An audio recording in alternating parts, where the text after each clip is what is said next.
Mari kita bersama bersatu dalam doa. Kami boleh bersyukur Tuhan, kalau saat ini kami boleh kembali belajar firman Tuhan. Tolong kami, beri hikmat kepada kami dan telinga untuk mendengar, supaya kami boleh belajar firman Tuhan dan kami boleh melakukannya dalam kehidupan kami sehari-hari. Kami siap untuk mendengar Engkau. Berbicaralah kepada kami Tuhan. Dalam nama Tuhan Yesus kami berdoa. Amin. Halo adik-adik, senang kakak bisa bertemu kembali dengan kalian untuk kita belajar kembali firman Tuhan. Hari ini kakak akan bercerita tentang kenaikan Tuhan Yesus. Nah, judul ceritanya adalah Kabarkan dalam Sukacita. Maksudnya apa ya kak, kabarkan dalam sukacita? Nah, tentunya adik-adik pernah mengalami satu peristiwa ketika ada orang yang memberikan sesuatu pada adik-adik. Nah, hadiah itu tidak pernah terbayangkan oleh adik-adik. Ketika adik-adik pulang ke rumah, lalu bertemu dengan orang-orang di sekitar adik-adik, kira-kira apa yang akan kalian lakukan? Apakah diam saja sambil senyum-senyum? Itu atau kalian akan bercerita? Pastinya kalian tidak sabar untuk bercerita kepada orang lain. Apa yang kalian dapatkan, apa yang kalian rasakan ketika kalian mendapatkan sesuatu yang tidak terduga. Bercerita dengan penuh semangat, penuh sukacita. Sama seperti murid-murid Tuhan Yesus pada saat itu. Ketika Tuhan Yesus mati di kayu salib, mereka merasa sedih. Mereka merasa bahwa tidak akan ada lagi Tuhan Yesus di antara mereka. Namun pada hari yang ketiga, Yesus bangkit. Itu memberikan semangat baru bagi murid-muridnya. Lalu selama 40 hari, Tuhan Yesus menemani, bahkan bercerita, melakukan banyak mukjizat lagi. Dan Tuhan Yesus mengingatkan kepada murid-muridnya bahwa apa yang sudah diajarkan, apa yang sudah diberitakan, apa yang sudah kamu lihat, ceritakan itu kepada banyak orang. Ceritakan itu sampai ke ujung dunia. Semua kalian sudah tahu. Dan kamu adalah saksi-saksinya. Tuhan Yesus mengatakan itu karena mereka selalu ada bersama-sama. Ketika Tuhan Yesus melakukan pelayanan, mereka ada di sekitar, khususnya murid-murid Tuhan Yesus.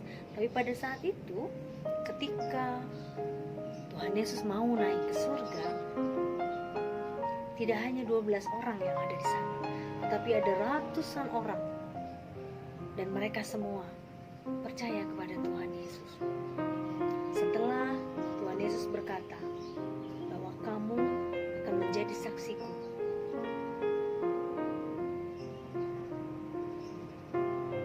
lalu bagaimana dengan kita?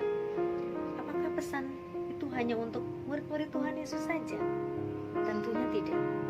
Itu juga menjadi pesan buat kita semua, bahwa kita adalah bagian dari murid-murid Tuhan Yesus. Lalu berita baik yang seperti apa yang bisa kita kabarkan kepada orang lain? Saya mau kasih tahu. Ada yang disebut dengan 5K. Apa ya 5K? 5K itu yang pertama adalah kelahiran. Kita bisa menceritakan kelahiran Tuhan Yesus yang luar biasa. Kita tahu dia adalah Allah, dia yang mempunyai segala sesuatunya. Tapi dia mau turun ke dalam dunia, lahir di dalam palungan, di kandang domba. Lalu dengan kerendahan hatinya itu menjadi teladan buat kita semua. Yang kedua, K yang kedua, itu adalah kematian.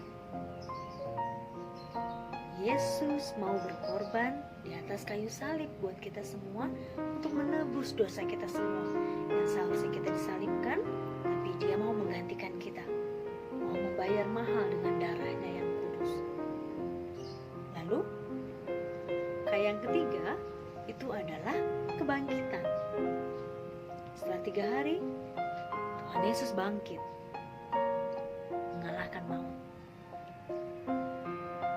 Boleh bersyukur karena Tuhan Yesus mengalahkan maut.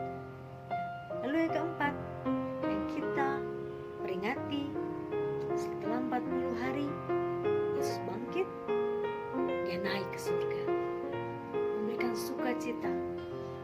malaikat itu berkata ketika murid-murid Tuhan Yesus melihat Yesus terangkat, "Mengapa engkau harus berdiri di situ? Tuhanmu akan datang kembali, sama seperti ketika dia naik ke surga." Dan itu memberikan satu sukacita.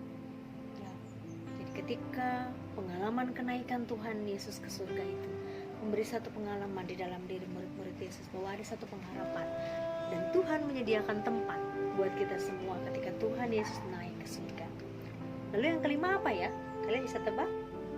Yang kelima itu adalah kedatangan Tuhan Yesus yang kedua kali.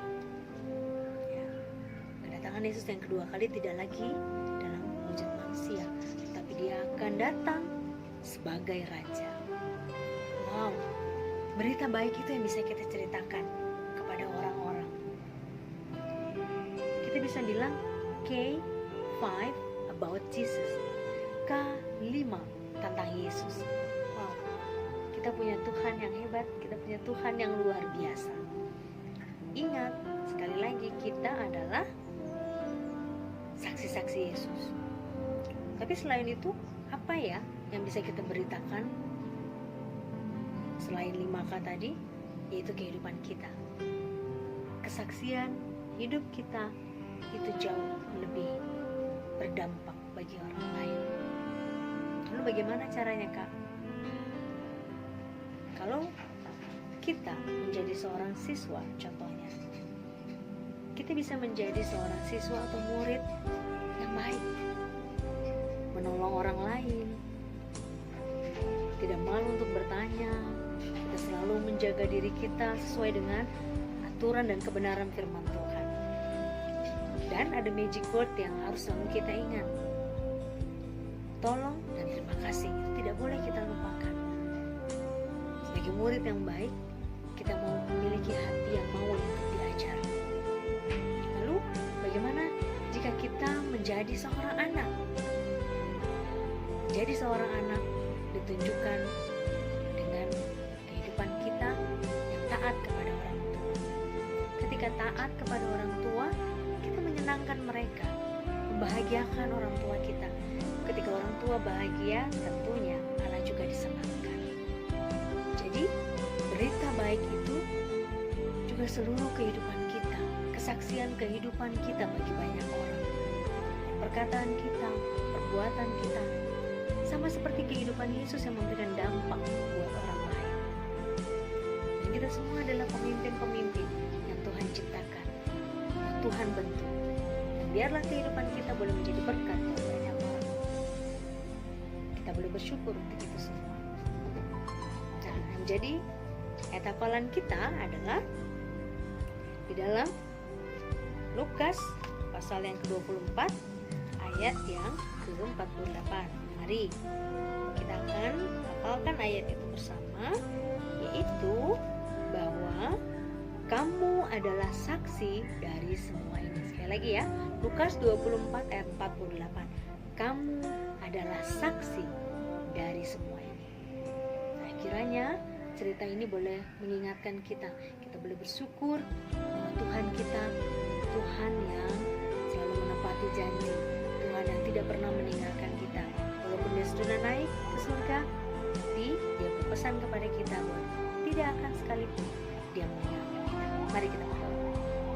Sungguh Tuhan, kami boleh bersyukur untuk kasih Tuhan yang luar biasa. Kami boleh belajar dari firman Tuhan untuk memberitakan berita baik kepada orang lain. Dan biarlah Tuhan seluruh kehidupan kami boleh berdampak, dan kami boleh memberitakan dengan sukacita, sehingga orang lain juga boleh mengenal Engkau dalam kehidupan kami. Terima kasih Tuhan, di dalam nama Tuhan Yesus